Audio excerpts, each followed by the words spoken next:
Hello, my name is Ryan, and today I'm going to quickly explain to you how we use the two-phase method of installation to replace broken blacktop driveways or to create new ones from scratch.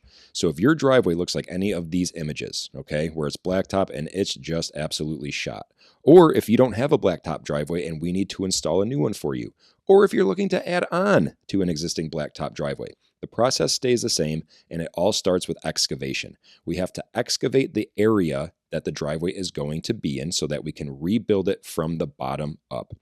Now, we start with a 1-foot excavation, and we excavate 1 foot below final elevations. Now, final elevations are elevations that you expect the driveway to be flush with when everything is said and done. Think your garage floor, the roadway, and sidewalks. Once we have everything excavated to the proper depth, we have basically just exposed the subsoil, okay? And subsoil is a fancy term for the native earth found on your property. Oftentimes it's clay. Once we have exposed the subsoil, the first thing we do is we layer it with geotextile fabric. Now, I love this diagram because it shows the importance of geotextile fabric. And folks, fabric is critical, okay? There's a few, maybe 1 or 2 exceptions where you may not need fabric, but it never hurts to install it anyways, okay?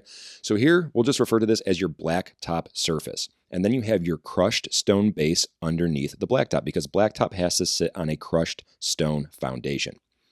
With a geotextile fabric underneath the stone foundation and on top of the native earth, referred to in this diagram as native material, the stones that make up the stone base are not free to get pushed into the earth, to mingle with the earth, okay, and to sink into the earth over time under the weights of your vehicles. So geotextile fabric is critical, okay, in keeping the stone base elevated above the earth and preventing tire rutting. Once we have the geotextile fabric in, we then start trucking in a lot of stone. And the first layer of stone that we use is called -4 stone. And -4 stone is like run-a-crush on steroids. Here you can see me picking up a piece of it, okay? It's like the size of your fist. And once we have the -4 stone spread out, we start to compact it with hand whackers and rollers. I want to stop on this picture because it does a good job of showcasing the 2 types of stone that we use, okay? So we've talked about -4 stone. That is this big, chunky, like I said, run-a-crush on steroids, okay? This is what gives your driveway the strength, and we put in 8 inches of -4 stone. Then on top of that, we put in 2 inches of regular crushed stone or just run-a-crush. And this is the weight-bearing load, okay? The -4 stone is the weight-bearing load, and this just gives us a nice grade because the smaller stones are easy to grade and get everything nice and smooth, okay? So we spread out the smaller run-a-crush stone on top of the layer of -4s. And then once we have a nice grade and we have water flowing where we want, we start to compact it with our roller. We are now ready to come in with our paving machine and lay in 3 inches of fine binder.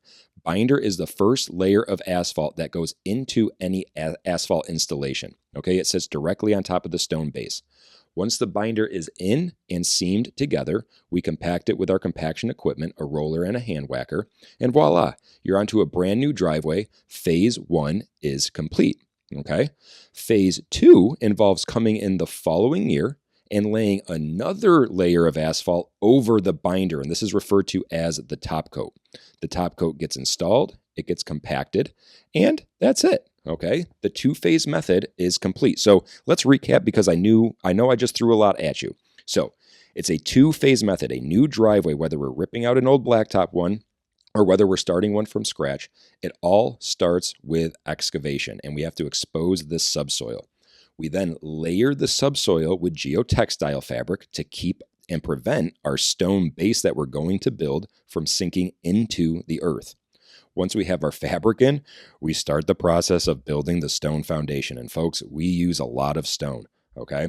We actually model our stone foundations off of county DOT specifications for a roadway, okay? County DOT specifications call for 8 to 12 inches of stone with geotextile fabric underneath. We put in 10 inches of stone with geotextile fabric underneath. We do not mess around when it comes to our stone foundations.